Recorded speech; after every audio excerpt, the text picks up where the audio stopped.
Hey everybody, it is Mr. George and welcome to Tuesday night's class. This is Tuesday, April 7th.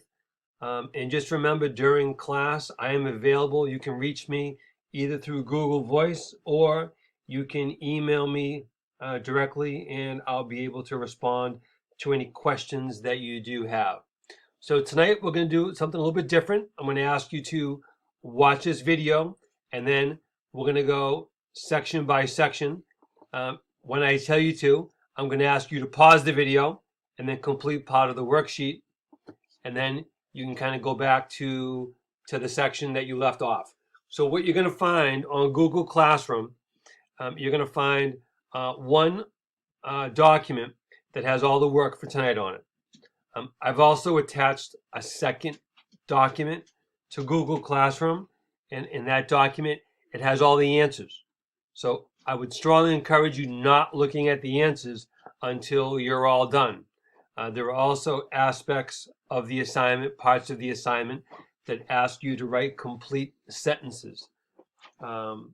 Obviously, I don't have the answers to those because the sentences are your own choice, and this just allows you to be able to incorporate those words that we're working on or parts of speech into your own sentences. So tonight we're going to look at some grammar, some parts of speech.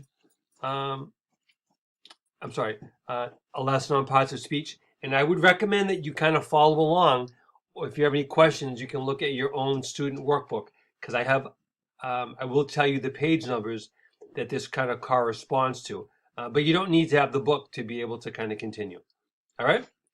So, once you're all done, you can write this along in your notebook, or you could just have a Google Doc that you just kind of work on and then just share with me. All right. So the first section we're going to look at are nouns. Okay. First section we're going to look at are nouns. Now, there are two types of nouns. We have proper nouns and we have common nouns. So when we talk about letters, a capital letter is one that it's a big letter, okay, or sometimes we call it uppercase, capital.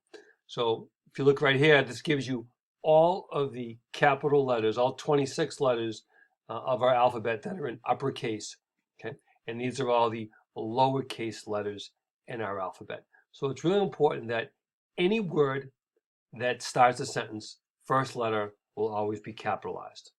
We always capitalize the letter I. So if you're saying, I am going to the store, it doesn't have to be the first word in a sentence. Okay, so I is always capitalized. The names of specific people. So for example, your first name, your last name, always capitalized. Names of places. Okay, names of specific places. For example, towns, names of places like a restaurant, countries, as well as holidays, any specific festivals, days of the week, and months of year. So when we talk about nouns, those are proper nouns. So common nouns are words for people, animals, places, or things. They are lowercase unless beginning a sentence. Some examples of common nouns are artist, teacher, eagle, zebra, dog, beach, park, library, basket, drum, bed, and cake. Proper nouns are names for particular people, places, or things. And I already gave you some of those examples. They always begin with a capital letter. For example, the names of countries. So a country of Egypt is capitalized. People who are from Egypt are referred to as Egyptians. Those are always capitalized.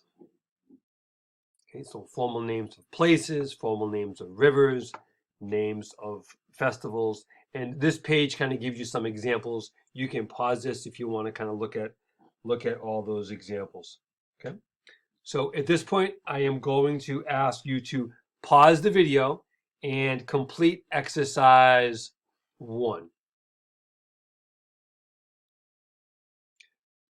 Okay, so hopefully you completed exercise 1, where you went through the 5 sentences and changed the words that you think should be capitalized, as well as you wrote 3 sentences on your own, numbers 6, 7, and 8. So here we are with exercise 2, which are nouns. So when we talk about nouns, again, we've already gone through a lot of different examples of nouns.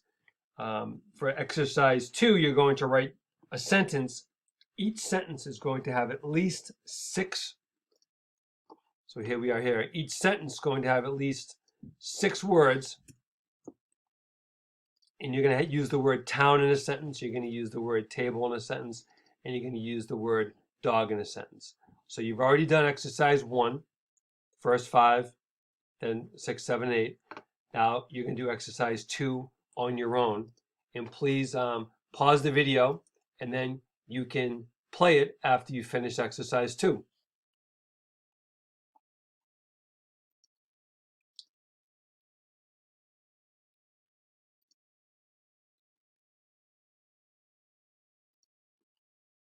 All right, now we're going to move on to pronouns. Okay, pronouns. Pronouns are words that take the place of a common noun or a proper noun. There are different types of pronouns. They take the place of nouns and are used as the subject of the verb in a sentence. So common personal pronouns are I, you, he, she, it, we, and they. So if I just pull this up right here, this should be helpful. Where when we say first person I, so if I said I went to the store, or second person singular, you went to the store. Third person, he, she, it went to the store. So depending upon whether it's singular, which is one, or plural, will determine type of pronoun that you're going to use. So this column, they are the subjects of the sentence. This usually means it's kind of like at the beginning of the sentence. It kind of tells you what's happening with this person as far as action. An object of a sentence is like receiving the action within a sentence. Okay? So if I said, I like candy, I wouldn't say me like candy, because I is the subject. I like candy. If I said, please give it to me, because me is the object, I would not say, please give it to I. Please give it to me. And when we say the word you, that can be used either as singular or plural. If I was speaking to one of you in class, I said, are you okay? I'm just talking to one of you. But say there was a group of maybe 3 of you, it would be okay if I said in the plural, are you okay? But really I'm referring to the group of 3. So remember, during this video, you can pause it, you can rewind it, you can watch it again. So at this point, what I would have you do is I'd have you pause the video and complete sections 3 and section 4. So exercise 3 looks at pronouns as the subject. You just come down here to show you. Exercise 3 looks at using a pronoun here based on the bold word in the sentence. And exercise 4 is asking you to put in a pronoun that you would use as the object of the verb in the sentence. And then for 20, 21, 22, I'm going to ask you to also write a complete sentence of your choice using these pronouns as the object of the verb. Okay, so if you can pause the video and complete sections 3 and 4. All right, great. Hopefully that went well. Now we're going to move into adjectives.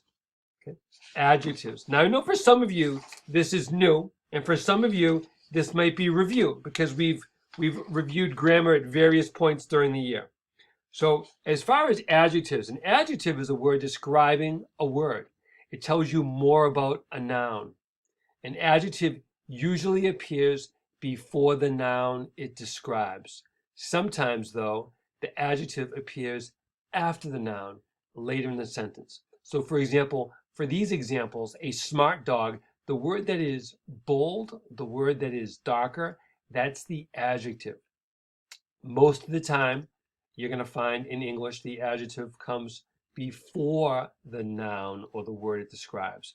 Although in these examples, it does give you the adjective here that's showing up after the noun. So this is John's handwriting is very neat. The neat is referring, it's describing the handwriting. When we say a smart dog, this is describing the dog. Okay. So we also have lots of different examples of adjectives that you can pause the video and you can kind of take a look at here if you want to pause the video. And then this gives you some more adjectives right here. So at this point, I'd ask you to complete exercise 5, which refers to pages 20 and 26 in your book.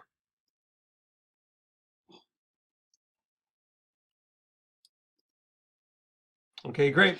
So now we're going to move on to exercise 6, which looks at verbs. So most verbs are action words. Okay, and for verbs, we're on pages 31 through 46 in your book.